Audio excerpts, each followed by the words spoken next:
Canales Comunitarios Regionales del Ecuador Asociados, SECREA, presenta Realidad Nacional. Amigos, qué gusto estar con ustedes como todas las semanas en SECREA, en el programa de los canales comunitarios y regionales del Ecuador Asociados, que a través de su red de 45 canales de televisión difunden este espacio, este programa, este diálogo, durante toda la semana en reiteradas ocasiones. En esta ocasión nos acompaña el doctor Ramiro Rodríguez Medina, quien es director nacional de Derechos de Autor y Derechos Conexos de la Secretaría Nacional de Derechos Intelectuales, la SENADI.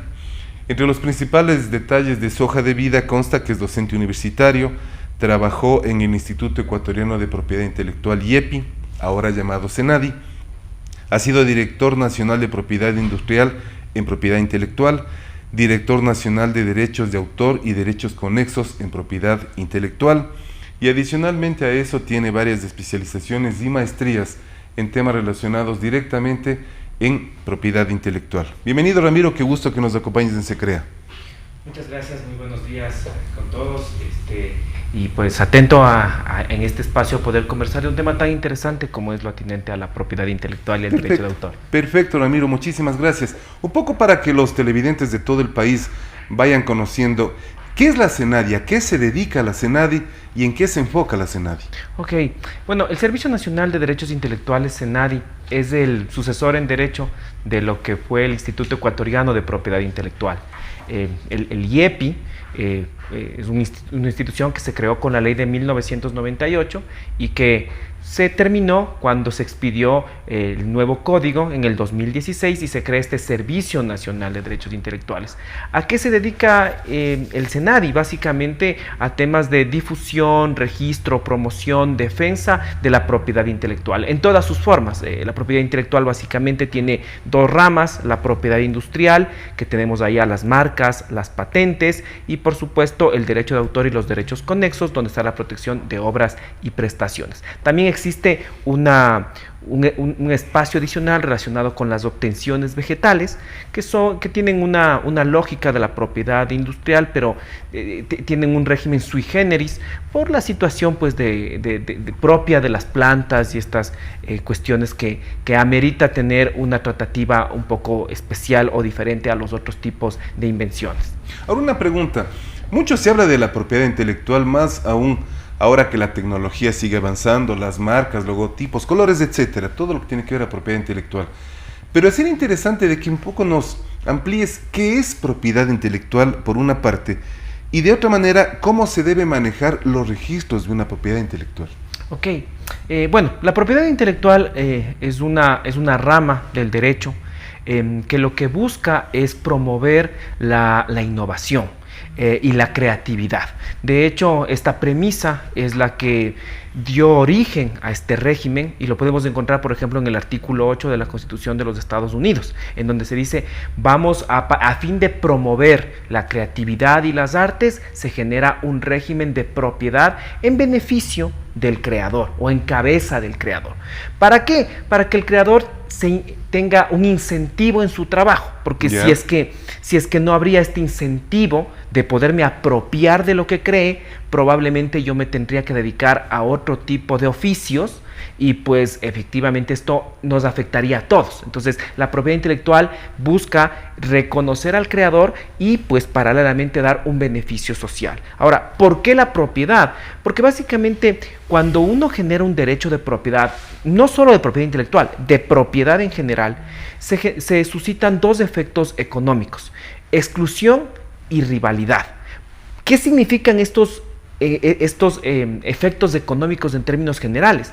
Básicamente, yo me apropio de algo para poder evaluar a eso. Es decir, si yo me hago dueño de un determinado artefacto, de una cosa física, del carro, yo lo que busco es primero tener exclusión. ¿Qué significa esto? Que yo voy a usar el carro, yo voy a tener preferencia en el uso de ese vehículo, por eso lo compro, porque soy el dueño, el que va a tener prioridad en ese uso. O tengo mi celular, entonces mientras lo uso yo, otro no lo va a poder usar y tengo prioridad en eso. Y el rival básicamente es que a las personas que fabrican estos objetos, pues efectivamente los ponen en el mercado y pues las personas demandamos esto y los adquirimos, y entonces empezamos a competir. Si es que yo quiero el teléfono y tú también lo quieres, vamos a competir, porque si hay uno solo, y pues esa competencia en términos económicos va a evaluar ese objeto y pues efectivamente le va a generar un beneficio económico. Por eso es la lógica de la propiedad en términos generales. Esto mismo se traslada a la propiedad intelectual. Entonces yo busco que el creador pueda apropiarse de su creación a efecto de que ésta se avalúe y pues en el mercado sea interesante una transacción económica. Ahora, en el caso ecuatoriano, y haciendo una relación con el resto de Latinoamérica, de los países de Latinoamérica, ¿hasta qué punto o en qué porcentaje, si es que es factible esa medición, Ecuador respeta la propiedad intelectual de sus autores, de los creadores de las artes, los logotipos, las marcas, etcétera? Ok, en el Ecuador existe un sistema de observancia de derechos de propiedad intelectual. Es decir, yo puedo acudir a la vía judicial o a la vía administrativa para salvaguardar mis derechos, iniciar acciones civiles, judiciales, incluso hasta ahora hace poco ya penales en temas de propiedad intelectual frente a determinadas infracciones que se susciten.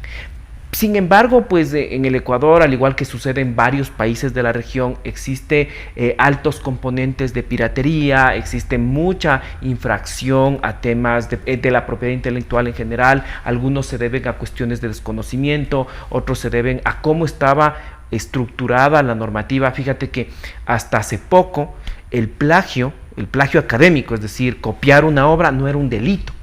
Y yo creo que es una cosa extremadamente...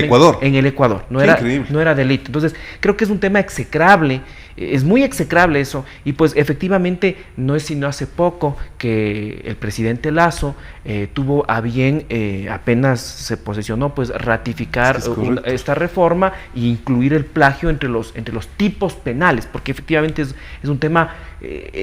robar una idea, robar una expresión de una idea, una creación es terrible. Totalmente de acuerdo. Incluso vemos en muchos de los sectores de las ciudades en el Ecuador estos locales que venden películas y uno ya las llama películas piratas.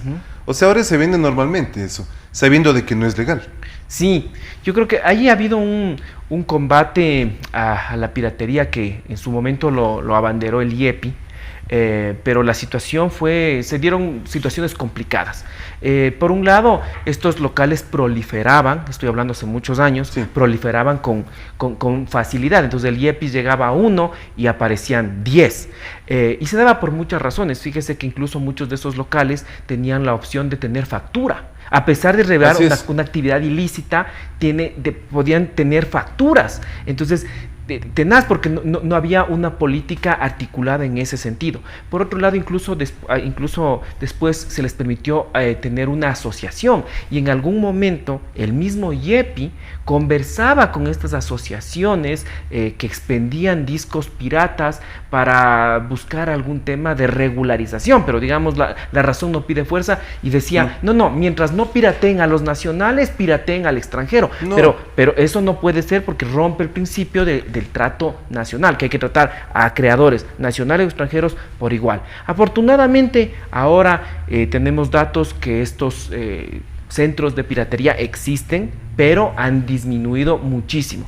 En parte por las acciones de observancia que se han venido realizando, y también en gran medida por las nuevas tecnologías, porque ahora tenemos plataformas como el Netflix y otro tipo de plataformas de internet, en donde ya uno se piensa 2 o 3 veces de comprar el disco, más bien se adscribe a estas plataformas de internet y tiene 24 horas de exactamente. Concentrándonos un poco en el tema de las sociedades de gestión. Ustedes como Senadi ejecutan el control de las diversas sociedades de gestión por una parte, y por otra parte también las tarifas de cobro de las sociedades de gestión, enfocado directamente a la radio y a la televisión ecuatoriana. ¿Cómo es ese proceso? ¿Cómo se lo maneja? ¿Cuántas sociedades existen? ¿Cómo es ese espectro? Ok, creo que voy a empezar un poquito explicando qué es una sociedad de gestión colectiva y por qué existen. Las sociedades de gestión colectiva básicamente son personas, son entes sin fines de lucro según la legislación ecuatoriana. Según la legislación. Sí, hay otras legislaciones de otros países en donde se les permite tener fin de lucro. Aquí en el Ecuador no tienen fines de lucro, así lo dice la norma expresamente. Yeah. Y básicamente lo que buscan es aglutinar a un conglomerado de creadores para facilitarles la recaudación de sus derechos patrimoniales por la explotación de sus obras o prestaciones. Entonces, y esta es una lógica que desde el punto de vista teórico beneficia a toda la sociedad. Porque ¿qué es lo que sucede? Lo que disminuye los costos de la transacción económica. ¿Qué quiero decir con eso? Si es que tendríamos un creador, pensemos en un cantante, y este cantante compone una pieza musical comercialmente muy atractiva. Pensemos quizás en Luis Fonsi y Despacito. Yeah. Y entonces se vuelve muy atractivo y empieza a sonar en muchísimas radios del mundo. Para Luis Fonsi sería imposible saber en qué radios está sonando. Claro. O básicamente tendría que decir, ¿saben qué? Me jubilo como cantante y me dedico a oír, a pasar 24/7 oyendo en dónde suena mi composición. Claro. Entonces se vuelve complicado. Y para la sociedad también, porque pongámonos en el ejemplo de una radio de Ecuador. La radio de Ecuador tendría que buscar canales para tomar contacto con Luis Fonsi para que Luis Fonsi le autorice a usar esa canción. Ahora, multipliquemos eso por 1,000, 2,000 canciones que son las que usualmente están sonando. Sería muy difícil tanto para los titulares como para los usuarios. Entonces, las sociedades de gestión colectiva entran en el juego como unos intermediarios que de alguna forma aglutinan o generan una relación entre estos dos mercados, el de usuarios y el de titulares. Si se quiere, hay una suerte de mercado bilateral. Entonces, ellos fungen como estos intermediarios, entonces le facilitan al usuario tomar contacto con la sociedad y pues por otro lado, esta sociedad es la que ayuda a recaudar a todos los titulares que pues representa. Ahora, esa recaudación, ¿cómo se hace? A través de las tarifas. Se establecen tarifas. ¿Esas tarifas quién las establece? Ok. Hubo un cambio normativo y creo que eso es importante mencionarlo porque siento yo que ha habido alguna confusión en determinado... No, existe muchísima confusión. Entonces, creo que ahí la Ley de Propiedad Intelectual de 1998, es importante contar la historia desde ahí. La Ley de Propiedad Intelectual de 1998 fue la primera en referirse a las sociedades de gestión colectiva. Yeah. Por ahí dirán, sí, pero la SAIS existe desde el 70. Sí, pero la SAIS existe desde el 70 bajo una lógica de gremio. Es recién en la Ley del 98 que se genera este ente o el régimen de sociedades de gestión colectiva como tal. O recaudatorio también, se podría malinterpretar o interpretar. ¿No? Correcto. Entonces, esta ley del 98, entre su normativa decía que son las propias sociedades con sus socios quienes van a fijarse los valores a tarifar o las tarifas que van a utilizar para licenciar o autorizar el uso de sus obras. Ellos, digamos, unilateralmente. Entonces, y una vez que ellos fijan estos valores, la ley del 98 decía que este pliego tarifario era remitido al IEPI, al Instituto Ecuatoriano de Propiedad Intelectual de ese entonces, y el IEPI, a través de la Dirección Nacional de Derecho de Autor, lo que tenía que hacer es publicar en el registro oficial. O sea, el IEPI lo único que hacía es publicaba en el registro oficial. Esto se cambia con la llegada del Código Orgánico de Economía Social de los Conocimientos, Creatividad e Innovación. El de Ingenios. Sí, coloquialmente conocido como Código Ingenios. Se cambia esto y se dice, mire, no. De aquí en adelante, de aquí en más, las sociedades de gestión colectiva para tener sus tarifas van a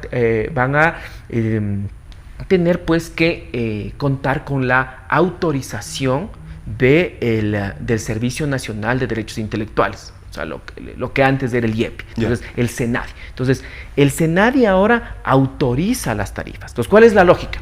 Las sociedades de gestión colectiva con sus socios ahora hacen una propuesta de tarifa y esa propuesta de tarifa va al SENADI y el SENADI la aprueba o no. Ojo, no es el SENADI el que dice la tarifa es tanto o tanto, no. Eso es bueno aclarar. Hay una propuesta de... La sociedad de gestión propone la tarifa. Correcto. Y en este caso la SENADI aprueba o no esa tarifa. Correcto.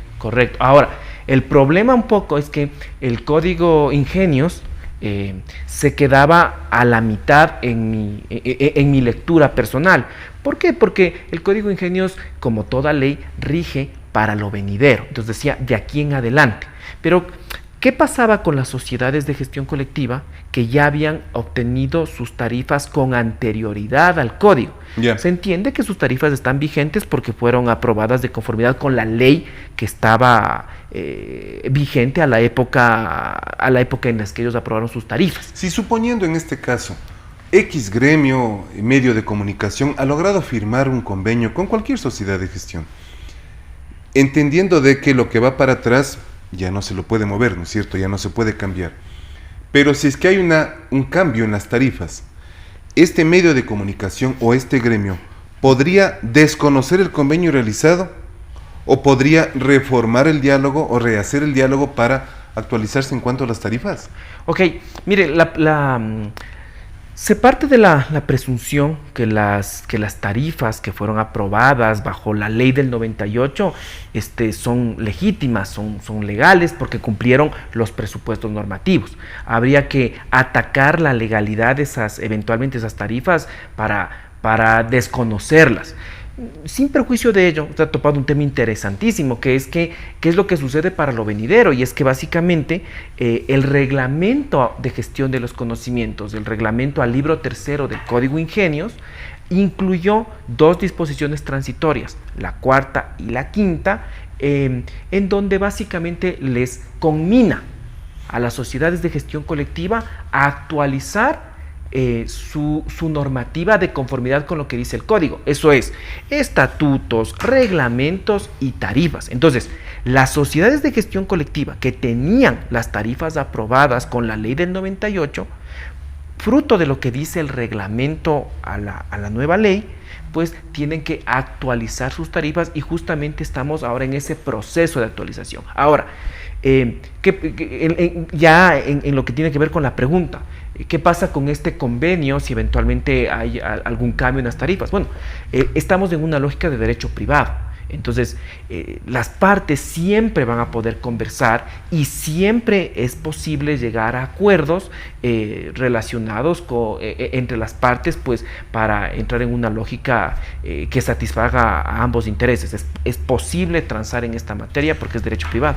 Un detalle muy importante, la lógica de derecho privado y la posibilidad de llegar a acuerdos, por una parte. Y por otra parte, cuando se menciona que la exigencia de las sociedades, de las sociedades de gestión, es que los cobros sean realizados sobre los ingresos brutos del medio de comunicación. Si es que se entiende que es un diálogo, la posibilidad de un acuerdo, ¿dónde queda el espacio para dialogar si es que existen exigencias previas, y específicamente en lo económico, cuando se refiere a que los cobros sean en base a los ingresos brutos? Solamente un análisis ahí. Estamos atravesando una época de pandemia. El Ecuador entero está atravesando, y ahora con una nueva cepa del COVID. La empresa privada ecuatoriana se ha visto disminuida, muchas empresas han cerrado, muchos RUC se han cerrado, etcétera, etcétera. ¿Y de qué vive el medio de comunicación? El medio de comunicación vive de la pauta publicitaria. De eso vive la radio, la televisión y la prensa escrita. Si es que no hay ingresos por publicidad, porque la sociedad está mermada en su economía, entonces, ¿de qué manera no sé, soportar, ver, observar la presión en cambio de las sociedades de gestión que tienen que cancelarme tanto, tienen que cancelarme de manera exigente, sin que exista un acuerdo, cuando ellos ratifican de que tiene que ser en base a los ingresos brutos? Puedo tener ingresos, pero puedo estar a punto de quebrar. O sea, esos detalles, ¿cómo entiende o cómo lo interpreta la SENADI?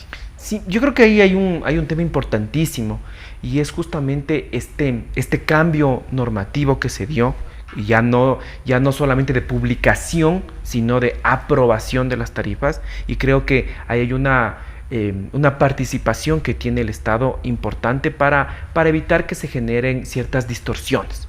Entonces, básicamente, la aprobación de las tarifas se hace partiendo de una metodología clara. En primer lugar, el artículo 48 de la Decisión Andina 351, que es la norma que regenta a los países de la Comunidad Andina, dice que las tarifas, la regalía que uno perciba, tiene que ser, estar relacionada con los ingresos que pues tengan que ver con la explotación de la obra, es decir, estos ingresos relacionados con la explotación de las obras.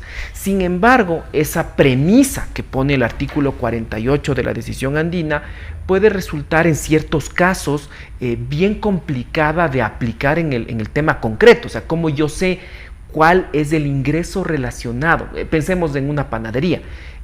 ¿Cuánto del pan tiene que ver con temas de propiedad intelectual? Es bien difícil poder determinar eso.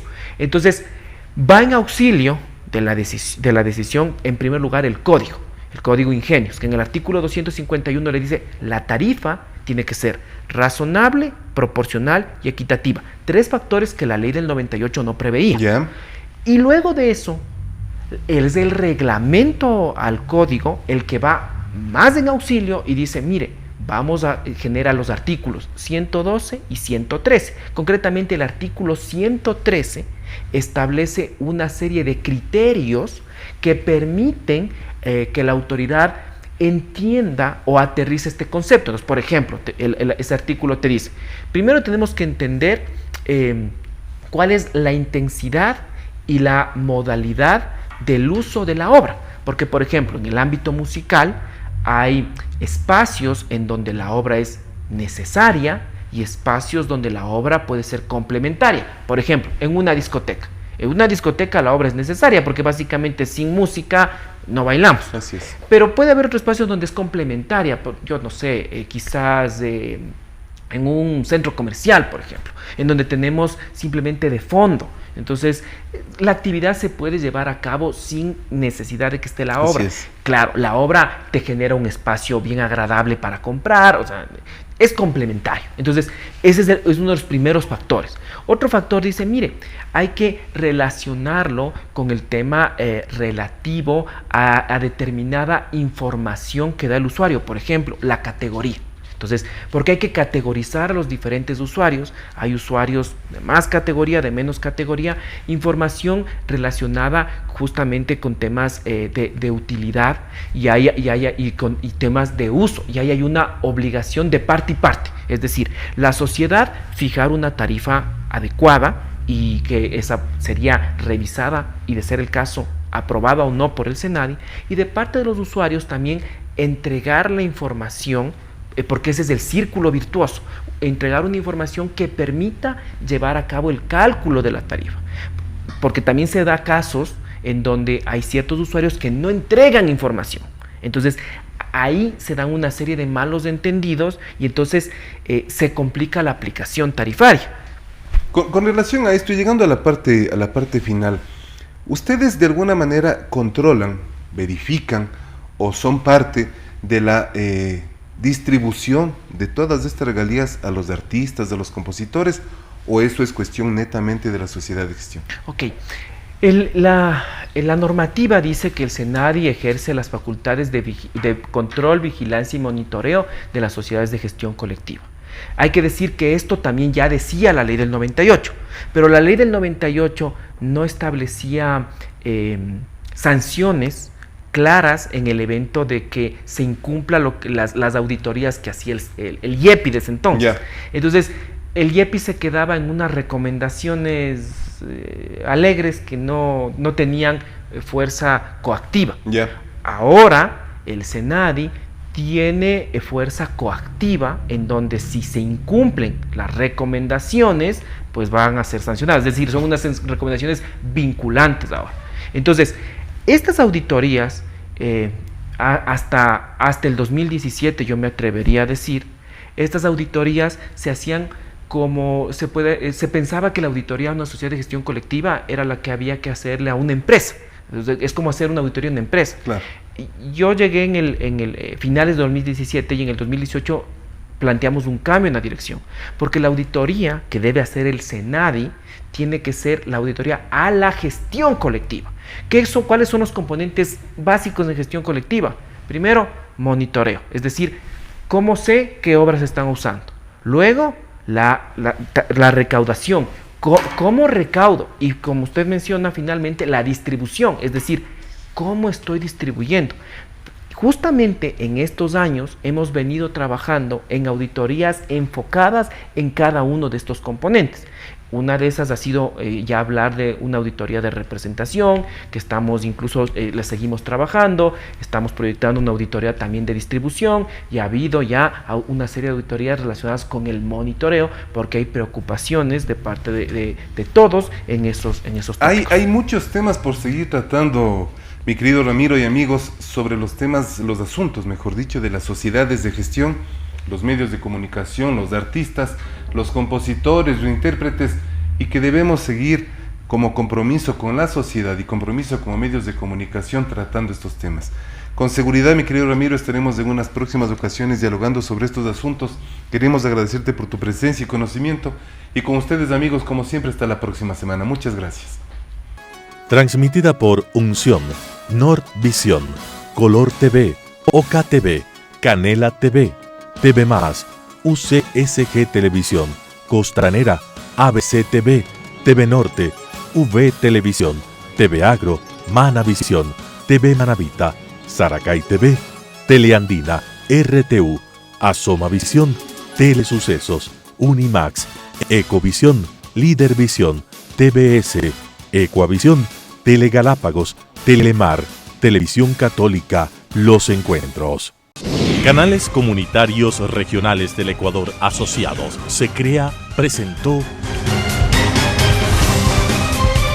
Realidad Nacional.